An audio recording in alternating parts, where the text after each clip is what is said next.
So Lingampalli Naresh గారి interview ఇప్పుడు, ఎందుకంటే ఆయన తెలంగాణ ఆయన దేశంలో ఉన్న చాలా ఇష్యూస్ మీద ఫైట్ చేస్తూ ఉన్నాడు అండ్ పాటలు రాస్తూ ఉన్నారు. కేసీఆర్ నియంత పాలన, ఇప్పుడున్న గవర్నమెంట్ మీద కూడా కొన్ని పాటలు రాసినారు. దాంతోపాటు ఆయన హిందీలో కూడా ఇప్పుడున్న తెలుగు పాటలను ట్రాన్స్లేట్ చేసిండు. దాంతోపాటు కొత్త కొత్త పాటల్ని మన ముందుకు తీసుకొచ్చే ప్రయత్నం చేస్తున్నారు. సో నరేష్ మన ముందు ఉన్నారు. మహిపాల్ ఛానల్లో ఎక్కువగా ఈ మధ్య కాలంలో కనిపిస్తూ ఉన్నాడు. వెల్కమ్ బ్రదర్, నమస్తే. యా, ఏంటి పరిస్థితి? మీ ఎక్కడ మీది, ఏం చేస్తుంటారు మీరు? మాది కొరుట్ల నియోజకవర్గం అన్న. కోరుట్ల నియోజకవర్గం. మీ పేరు లింగంపల్లి నరేష్? ఓకే. సో ఏం చేస్తుంటారు మీరు? సాంగ్స్ ఏనా టోటల్ కళాకారులేనా మీరు? అయితే ఇక కేసీఆర్ పరిపాలనలో టోటలీ బతుకు చెదిరిపోయింది. అంటే అల్టిమేట్ గా 2012 నుంచి కూడా ఉద్యమాలలో పార్టిసిపేట్ చేసినాం. ఆయన అనేకమైనటువంటి, అంటే అప్పుడున్నటువంటి పరిస్థితిలో కొన్ని హామీలు ఇవ్వడం జరిగింది. బొంబాయి, దుబాయ్, బొగ్గుబాయ్ అని ఈ మా ప్రాంతంలో దళితులకు 3 ఎకరాలు రకరకాల హామీలు ఇచ్చారు. కళాకారులకు ఆయన. కానీ గెలిచిన తర్వాత టోటలీ మాలాంటి వాళ్ళకి ఎలాంటి కూడా సోర్సెస్ లభించలే. నేను ఒక వలస కార్మికుని అయిపోయినా, గల్ఫ్ వెళ్ళిపోయినా, ఆర్థిక దుబాయ్ వెళ్ళి అక్కడ కూడా అల్టిమేట్ గా కార్మికుల పక్షాన చాలా ఉద్యమాలు కూడా చేయడం జరిగింది. ఎన్ని రోజులు పనిచేశారు అక్కడ? సౌదీలో నేను 2 సంవత్సరాలు చేసిన, సౌదీ అరేబియాలో. తర్వాత మళ్ళీ దుబాయ్లో కూడా ఒక 2 years చేసిన. ఆ 2 years 2 సంవత్సరాల కాలంలో అప్పుడు కరోనా పాండమిక్ సిచ్యువేషన్ ఉన్నప్పుడు చాలా క్యాంపులు తిరిగి మేము కార్మికుల కష్టాలని, సాధక బాధకాలని తెలుసుకొని వాళ్ళతో మమేకమై ఈ ప్రభుత్వానికి తెలిపే విధంగా చాలా కష్టాలు పడ్డాం. కానీ గల్ఫ్ కార్మికుల్ని ఆదుకున్నటువంటి ఒక్క 1% కూడా వీళ్ళు ఆదుకున్న పాపన పోలే వీళ్ళ ప్రభుత్వంలో. ఎన్ఆర్ఐ పాలసీ అన్నారు, గల్ఫ్ బోర్డు అన్నారు, గల్ఫ్ కి అది మన సంక్షేమ నిధి అన్నారు, 500 కోట్ల బడ్జెట్ తో ఏర్పాటు చేస్తామన్నారు. సో ఎక్స్‌గ్రేషియా కల్పిస్తామన్నారు, వీరికి ఒక చట్టబద్ధమైనటువంటి నివేదిక కూడా ఏర్పాటు చేస్తామన్నారు. కానీ ఇలాంటిది కూడా 10 సంవత్సరాల్లో వాళ్ళు పంపించేటువంటి ఆర్థిక మాధ్యమాల్లో ఉన్నటువంటి ఈ ఇన్కమ్ ట్యాక్స్, టీడీఎస్ తోటి గవర్నమెంట్కు లాభం జరిగింది, కానీ వాళ్ళకి ఎలాంటి కూడా సపోర్ట్ చేయలేదు. వాళ్ళ సమస్యల్ని కూడా దుబాయ్లో ఉండి ప్రతి క్యాంపు, సోనాపూర్ కావచ్చు, అల్కూస్ కావచ్చు, జబ్లైల్ కావచ్చు, అబుదాబి కావచ్చు, బర్దుబాయ్ కావచ్చు, ఇలా దుబాయ్ మొత్తం ఎంటర్లో ఉన్నటువంటి కార్మికుల పక్షాన వాళ్ళ కష్టాలను చూసి అప్పుడు కరోనా టైంలో కూడా అల్టిమేట్ గా తిరిగాను నేను దుబాయ్లో. కానీ ఇప్పుడు గత బీఆర్ఎస్ ప్రభుత్వం ఏదైతే ఉందో ఆ దుబాయ్లో ఉన్నటువంటి, అంటే అనేక అరబ్ దేశాల్లో ఉన్నటువంటి కార్మికుల కష్టాలు పట్టించుకున్న పాపన పోలేదు. కానీ బతుకమ్మ పండుగ మాత్రం కవితమ్మ బుర్జ్ ఖలీఫా మీద బొమ్మేసారు. మా బతుకమ్మ, మా బహుజన సంస్కృతి అయినటువంటి బతుకమ్మ, కవితమ్మ, కేసీఆర్ బొమ్మేసి అక్కడ ప్రపంచానికి వీళ్ళు పరిచయం ప్రపంచానికి వీళ్ళు ఏంటిదో చూపించుకోగలిగారు. కానీ కార్మికుల కష్టాలని తీర్చలేకపోయారు. మీకు ఎందుకు సారథిలో ఉద్యోగం రాలేదా? ఇక ఇప్పుడు మనం అప్పుడు అంటే అప్పుడు గల్ఫ్ వెళ్ళే బదులు ఇక్కడే ఉద్యోగం మీకు రాలేదా అంటున్నా. అప్పుడు ఇక మాలాంటి వాళ్ళకి ఇవ్వలేరు వీళ్ళు. ఓకే. అంటే ఇక ఈ ఒక పరంగా చూస్తున్న క్రమంలో ఇప్పుడు అనిపిస్తుంది, ఇప్పుడు అందుకే బాంచన్గిరి బతుకులాయ తెలంగాణలో, రాబందులే రాజ్యమేలే తెలంగాణలో, అరే నియంతల పాలనాయ తెలంగాణలో, నేడు అప్పుల పాలయ్యిందిర తెలంగాణలో, పోరాటం చేసినోళ్ళు అరిగోసలు పడుతుంటే మరి ఉద్యమ ద్రోహుల నేడు పదవులను భవించబట్టే బాంచన్గిరి. అలాంటి పరిస్థితిలో మాకెక్కడికి వెళ్ళిస్తారని అప్పుడు ఏమేం పాటలు రాశారు మీరు? అనేకమైన పాటలు రాశానన్న. అంటే ప్రతిదీ మీరే రాసి మీరే పాడిరా? అవును. అంటే నేను కొన్ని పాడాను, ఇంకా నా సహచరులు వేరే. మీరు ఉద్యమంలో అంటే కేసీఆర్ పరిపాలన మీద మీరు ఏం పాట రాశారు? కేసీఆర్ పరిపాలనలో తెలంగాణ కొట్లాడి తెచ్చుకొని 1200-1300 మంది బిడ్డల ప్రాణాల బలిదానంతో వచ్చినటువంటి తెలంగాణ నేడు గడిలా బందీ అయిపోయిందని చెప్పి ఒక సాహిత్యం రాశాను. అది చాలా మందిని కదిలించింది మా ప్రాంతంలో. తెలంగాణ అమరుల త్యాగాల ఫలము నేడు గడిలో బందీ అయిన దినము, అంటే మొన్నటిదాకా తెలంగాణ అమరుల త్యాగాల ఫలము నేడు గడిలో బందీ అయిన దినము, పోరాడి సాధించుకున్న స్వరాష్ట్రం 5గురి పాలాయే అమరులే సాక్ష్యం, కడుపు కోత మిగిలిన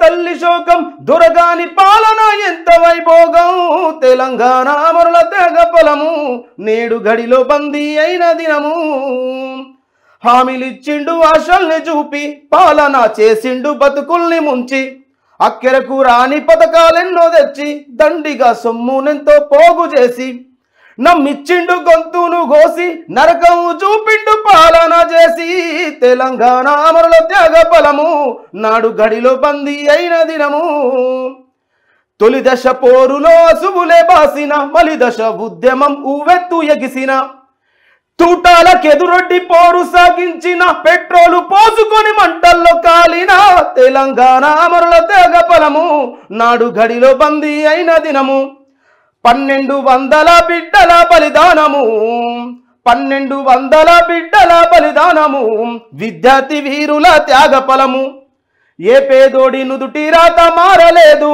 గరీబొల్ల బాధలు తీరలేవు గరీబొల్ల బాధలు తీరలేవు బలిసిన దొరలు బాధలెరుగలేరు తెలంగాణ అమరుల త్యాగ ఫలము నేడు గడిలో బందీ అయిన దినము గిరిజన లంబాడి తండాలో కరువు గిరిజన లంబాడి తండాలో కరువు ఆది మా తెగలకేది బతుకు తెరువు ఇప్పటికీ మా ప్రాంతంలో వెలుగు చూడలేని గుడిసెలెన్నో చదువు సంధ్యారాని గూడాలెన్నో తెలంగాణ అమరుల త్యాగ ఫలము నాడు గడిలో బందీ అయిన దినము ఆనాడు రాశారు మీరు.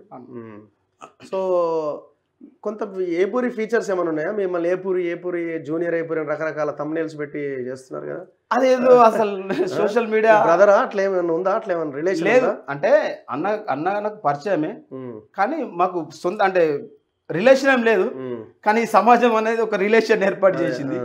సో ఆయన తుంగతుర్తి, నాది కొరుట్ల.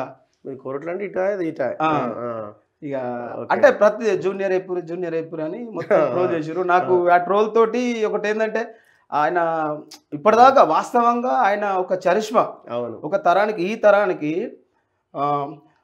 గోసి గొంగడేసి కాలు గజ్జలు గట్టి డప్పు సంకనేసి ఊరుకు పోయి పోరు పాటలు పడితే ఎవడి పాలయ్యింది రో తెలంగాణ, ఎవడేలుతున్నాడు రో తెలంగాణ అన్నాడు. ఇప్పుడు కేసీఆర్ వెళ్తున్నాను అన్నాడు. ఇప్పుడే ఫస్ట్ టైం పాడిన ఆయన. దాన్ని కూడా మార్చిండు కదా, దాన్ని కూడా మార్చి పాడి. అందుకే అంటే ఇట్లాంటి బలమైన వాళ్ళు కేసీఆర్ కు పాట బలం తెలుసు. అవును. ఇప్పుడు ఉన్నటువంటి ఈ పోరాటంలో మెజారిటీ అంటే కవులు కావచ్చు, కళాకారులు కావచ్చు, ఉద్యమ నాయకులు కావచ్చు, 10-12 ఏళ్ల నుంచి కేసీఆర్ తోటి పోరాటం చేసి చేసి చేసి లాస్ట్ టైంలో కూడా ఏదో అంటారు మన రొట్టె వెళ్ళి పొయ్యిలో పడ్డట్టు అలానే. నా పాయింట్ ఏంటంటే ఇప్పుడు మీలాంటి వాళ్ళు ఇప్పుడు స్టార్ట్ చేస్తున్నారు కెరియర్, స్టార్ట్ చేసి కొంత. నేను 2012 నుంచే ప్రజల్లో ఉన్నాను. మీరు పబ్లిక్ కొత్తగా ఇప్పుడే వస్తున్నారు, మీడియా ముందుకు వస్తున్నారు. ఇప్పుడు ఏమవుతుందంటే రాను రాను ఇది కమర్షియలైజ్ అయిపోతున్నది. ఏదో ఒక సందర్భంలో మనకి రకరకాల అవసరాలు ఉంటాయి, ఇవన్నీ ఉంటాయి, కానీ అంతకు మించి చేయడం వల్లనే ఇప్పుడు ఇట్లాంటివి అధికార పార్టీలోకి పోవడము, ఇట్లా వాళ్ళకి పాటలు పాడడం, ఇట్లాంటివి. అంటే పాట అనేది ఒక ప్రశ్నలాగే మిగిలిపోయి ఉండాలి ఎప్పటికీ కూడా, ప్రజల పక్షాన్నే ఉండాలి. సో మీలాంటి వాళ్ళ నుంచి మేము ఏం ఎక్స్పెక్ట్ చేయొచ్చు? నా ఆలోచన ఎట్లా అంటే నా నుంచి మీరు ఏం ఎక్స్పెక్ట్ చేస్తారంటే ప్రజల్లో నా టార్గెట్ ఒక్కటేనండి. నేనేదో పాటగాని కావాలని నేను అనుకోలేదు. అంటే కేసీఆర్ పుణ్యమా అని చెప్పి ఆయన చేస్తున్నటువంటి ప్రతి దోపి మీద నేను ఆల్రెడీ అంటే ప్రొఫెషన్ నా లైన్ అంతా సినిమా ఆ టైప్ ఆఫ్ లో వెళ్ళి మంచి ఫోక్స్ కానీ లవ్ సాంగ్స్ కానీ అట్లాంటి కెరియర్ నాది. అవునా? అంటే నేను ఆ భావంలో బతికినవాడిని. కానీ నేను వచ్చిన తర్వాత మొత్తం నా మైండ్ ఏమంటారు కదా ఎంటర్టైన్మెంట్ తీసేసి అర్రర్ పెట్టేసిండు. అట్లాంటి పరిస్థితి అయిపోయింది. అంటే మనసంతా నువ్వే తనువంతా నువ్వే, నే చదివే నా ప్రతి సబ్జెక్టుల్లో అనువనువు నువ్వే, వేల కొద్ది కోరికల్లో తారకే నువ్వు, నిండు పున్నా మల్లే వెలిగే జాబిలే నువ్వు. అట్లాంటి సాహిత్యం నాది. కానీ దాన్ని తీసుకొచ్చి అప్పుడు అంటే ఈయన చేసిన తర్వాత మొత్తం మూడంతా అప్సెట్. చాలా ఫోక్ సాంగ్స్ చేసిరా? అవును. అంటే ఫోక్స్ నేను అంటే ఇప్పుడు చాలా సేకరణ పాటలు ఉన్నాయి, దాంట్లోకి నేను వెళ్ళలేదు. కానీ వీలైనంత మట్టుకు ఏదైనా కానీ నా సొంతంగా బేస్డ్ ఆన్ ఎంటర్టైన్మెంట్ మీదనే ఫోకస్ చేసారు. అవును. ఎంటర్టైన్మెంట్ తో పాటు మెసేజ్ ఓరియంటెడ్ కూడా చేసిన. 2012లో కూడా సారమత్తు ప్రజల జీవితాలు చిత్తు అని ఏం పాట పాడారు? సారమత్తు. అంటే సారా వల్ల మా ప్రాంతంలో ఒకే విలేజ్ లో కల్తీ సారాయి ఒకటే రోజు 8 మంది చనిపోవడం జరిగింది. అప్పుడు అక్కడ ఉన్నటువంటి సిఐ వినోద్ కుమార్ గారు, ఎస్ఐ గారు సురేష్ సార్ గారు వాళ్ళ ఆధ్వర్యంలో అక్కడ ఉన్నటువంటి కవులు కళాకారులను ఒక సమీకరణ చేసి ఒక వేదిక ఏర్పాటు చేసి ఇట్లా ఇది మెసేజ్ పోవాలా అన్నప్పుడు ఒక 10 మందిని సెలెక్ట్ చేస్తే దాంట్లో నా సాంగ్ సెలెక్ట్ అయింది. సో దానివల్ల ఆ ప్రాంతంలో కొంచెం ఎంత అంటే నాటు సారకు కానీ సారాకి బదిలీ అవ్వద్దని ఒక మెసేజ్ ఇవ్వడం జరిగింది. ఏం పాడారు?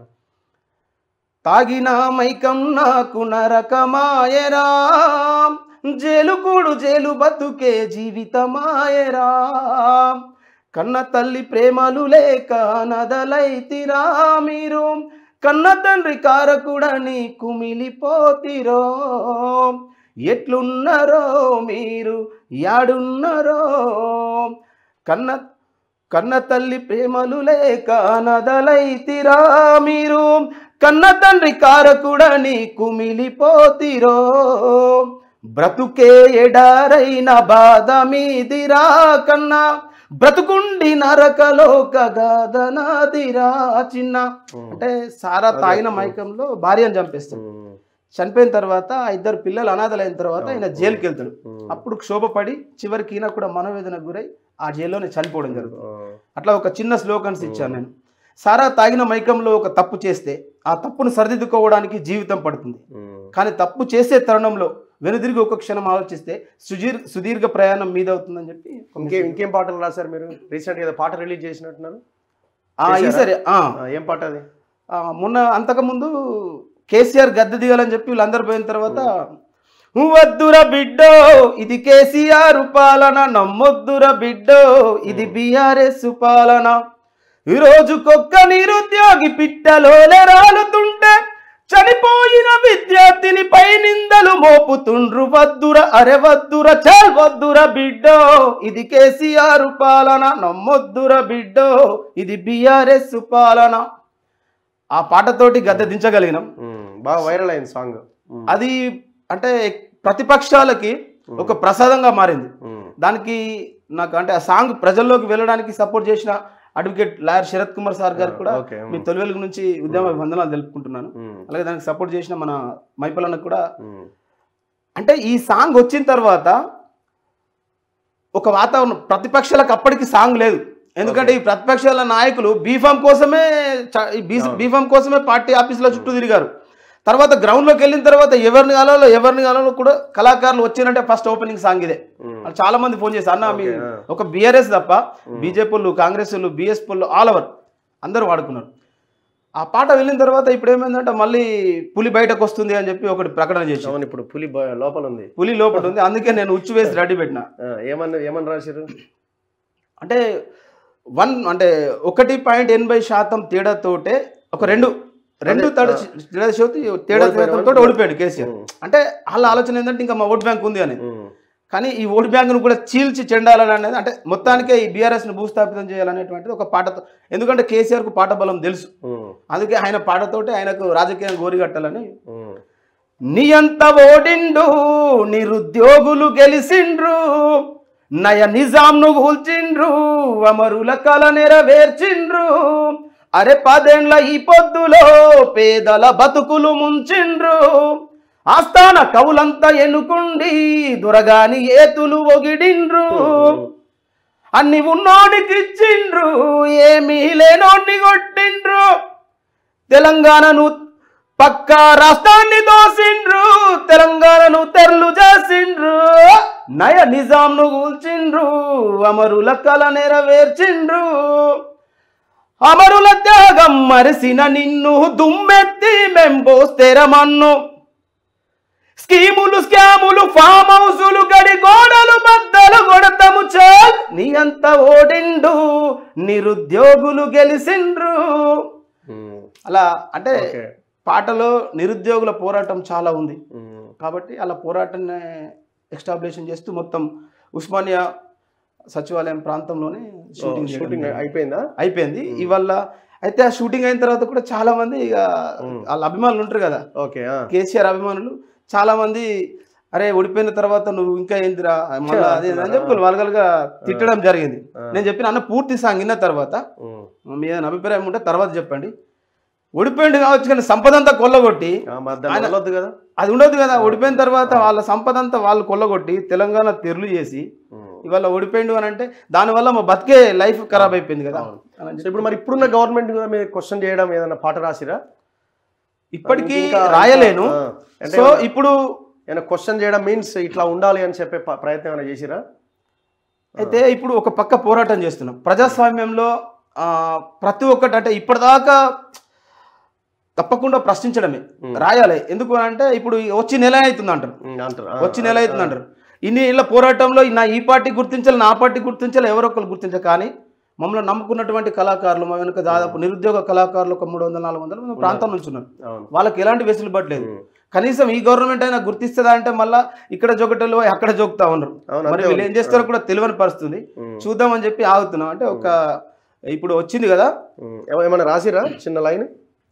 చిన్న లైన్ అంటే ఇక చాలా బాధ అనిపించి రాసిన. చెప్పండి, మా పాడండి, పర్లేదు, ఏముంది. అంటే నిన్నేదో వాడినట్టున్నారు కదా. అంటే ఇప్పుడు ఉన్నటువంటి రేవంత్ రెడ్డి అంటే ఇప్పుడు కాంగ్రెస్ ప్రభుత్వం వచ్చింది, టీఆర్ఎస్ ప్రభుత్వం, బీఆర్ఎస్ ప్రభుత్వం పోయింది. సో ఈ ఉచితాలకు అలవాటు పడ్డటువంటి పరిస్థితిలో ఎట్లా డెవలప్ అవుతా అని దానికి కూడా తెర మీదకి త్వరలో అది వీడియో చేయాలనుకుంటున్నా. మంచిదే. అయ్యా రేవంత్ రెడ్డి గారు మా తెలంగాణ ముఖ్యమంత్రి మీరు సారు రేవంత్ రెడ్డి గారు. మిగులు బడ్జెట్ ఉన్న మన రాష్ట్రము, ఆనాడు తెలంగాణ ఇచ్చినప్పుడు మిగులు బడ్జెట్ ఉండే, మిగులు బడ్జెట్ ఉన్న మన రాష్ట్రము అప్పుల పాల ఏం చేస్తారు అయ్యా రేవంత్ రెడ్డి గారు మా తెలంగాణ ముఖ్యమంత్రి మీరు సారు రేవంత్ రెడ్డి గారు. గత పాలకులు ఉచిత స్కీముల ఎరవేసి స్కాములెన్నో చేసి రాష్ట్రాన్ని దోసిండ్రు. అందిన కాడికి అప్పనంగా దోసి తలకొక్కరికి 2 లక్షల అప్పును మోపి, వాస్తవమా కదా? 100%. తలకొక్కరికి 2 లక్షల అప్పును మోపి 6 లక్షల కోట్ల అప్పుల్లో తెలంగాణ ఉచిత పథకాలు ఇస్తే అభివృద్ధి ఎట్లయితదయ్యా మా సారు అయ్యా రేవంత్ రెడ్డి గారు మా తెలంగాణ ముఖ్యమంత్రి మీరు సారు రేవంత్ రెడ్డి గారు. అలా ఇది అంటే వాస్తవికత ఏదో ఉన్నది, పాడండి. వైద్యం అనేది స్టార్ట్ చేశారు కదా. అంటే నిన్న అది అనుకున్నాను. అయితే త్వరలో అది వీడియో రూపం. ఇప్పుడు నన్ను ట్రోల్ చేసే విమర్శిస్తులు ఉంటారు కదా, కామెంట్ పెట్టే కంటే ముందు మీరేమన్నా ఈ వీడియోకు ఏమన్నా మీరు సపోర్ట్ చేస్తే అది కూడా నా టార్గెట్ అంత ఒక్కటే, మెజారిటీ ప్రజలు జాగృతం కావాలి, నా మెజారిటీ ప్రజలు జాగృతం కావాలి. సో దీంతో పాటు అసలు వాస్తవంగా ప్రజాస్వామ్యంలో స్వాతంత్రం వచ్చి 76 సంవత్సరాలు గడుస్తున్నది. తాత్కాలిక ఉపశమనాలు జరుగుతున్నాయి కానీ దీర్ఘకాలికంగా మెజారిటీ ప్రజలకు ఒక వెసులుబాటు అంటూ లేదు.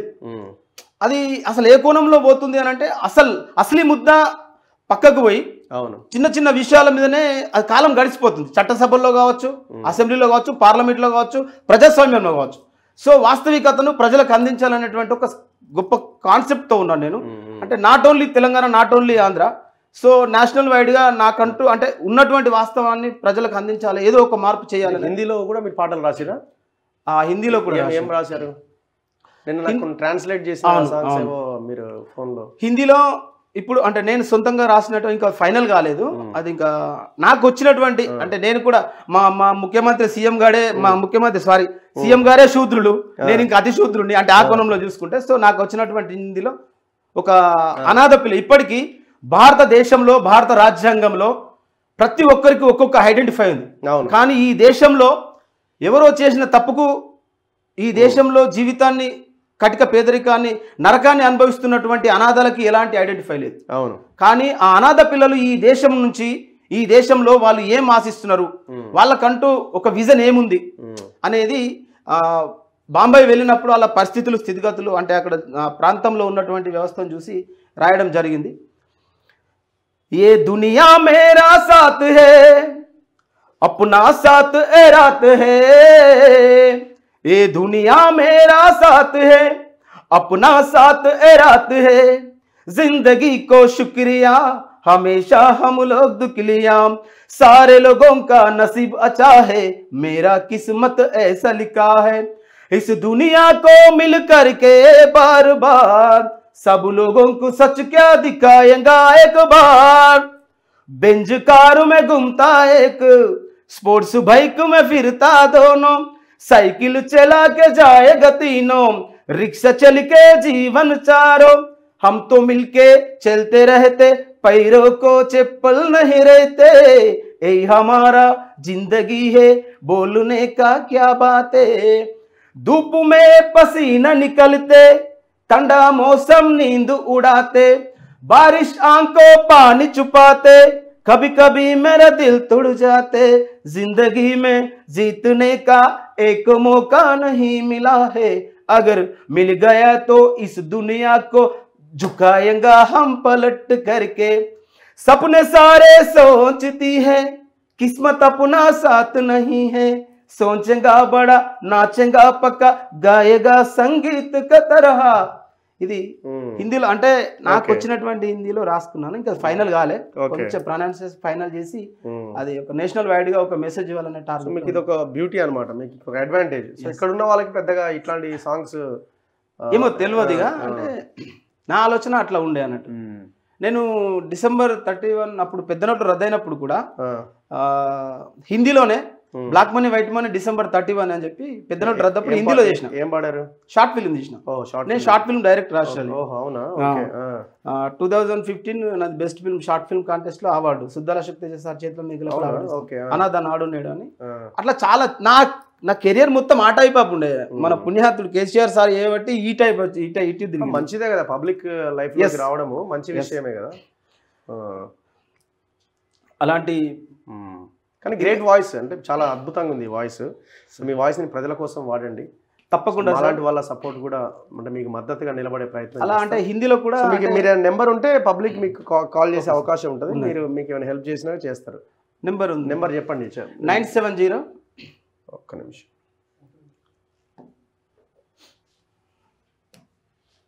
ఇది మీ పర్సనల్ నెంబరా? 970 588 4853. సో నరేష్ గారితో మాట్లాడాల్సిన వాళ్ళు ఎవరు ఉంటే మాట్లాడండి. చాలా అద్భుతంగా ఉన్నది వాయిస్ మాత్రం. అయితే మొన్న గతంలో కూడా అంటే ఈ విద్యార్థుల పోరాటం మన దర్వెల్లన్న గారు వీరుల రవందనం రాసింది కూడా మన గుండేటి మోహన్ అన్న అని మా ప్రాంతం, ఆయన మన పద్మశాలికి మన అంటే చాలా దగ్గర అన్న కూడా మంచి హిందీ ట్రాన్స్లేషన్ మంచి రైటర్. అయితే అన్నతో మేము డిస్కషన్ జరిగినప్పుడు అన్న ఇంత పోరాటం అనేది ఓన్లీ నాట్ ఓన్లీ తెలంగాణ, ఇది అంటే ప్రపంచానికి తెలియవలసింది, నేషనల్ వైడ్గా పోవలసింది అన్న, ఇట్లా చేద్దామని చెప్పి నేను చెప్పినప్పుడు అన్నగారు దాన్ని హిందీలో అనువాదం చేసిన తర్వాత అది గూస్ బంప్స్ వచ్చినాయి. వీరుల రవందనం మీరే ట్రాన్స్లేట్ చేసిరా? ట్రాన్స్లేషన్ అన్న చేసిండు, ఇంకా మేము ఇద్దరం ఉండి అన్న రాసిండు, నేను దానికి పుష్ చేసిన. కానీ ఆయన పర్మిషన్ లేదు కాబట్టి మనం ఏం అనలేం, కానీ సైలెంట్గా ఉన్నాం మొన్నటి దాకా. కానీ సమాజానికి ఉపయోగపడవలసినది.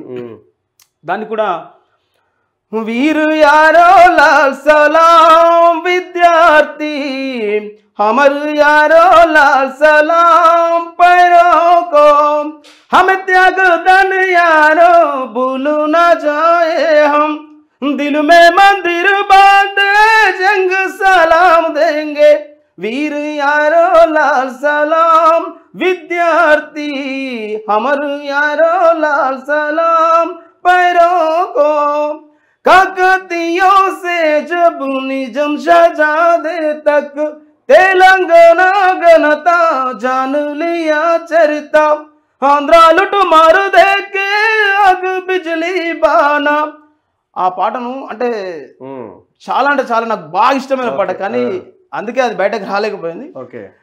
అలాగాని అన్ని అంటే వీళ్ళు ఒకప్పుడు ఒక వెలిగినటువంటి వాళ్ళు, కానీ వీళ్ళ సాహిత్యం ప్రజలకు అవసరమైన సాహిత్యం అది. అలాగే మన ఐపురు సొమ్మన కూడా రాసిన ఏ పాట జెండాలు మోసిన దానికి కూడా అది ఇప్పుడున్నదే ఎప్పటికైనా మెజారిటీ ప్రజలకు అవసరమైంది అది.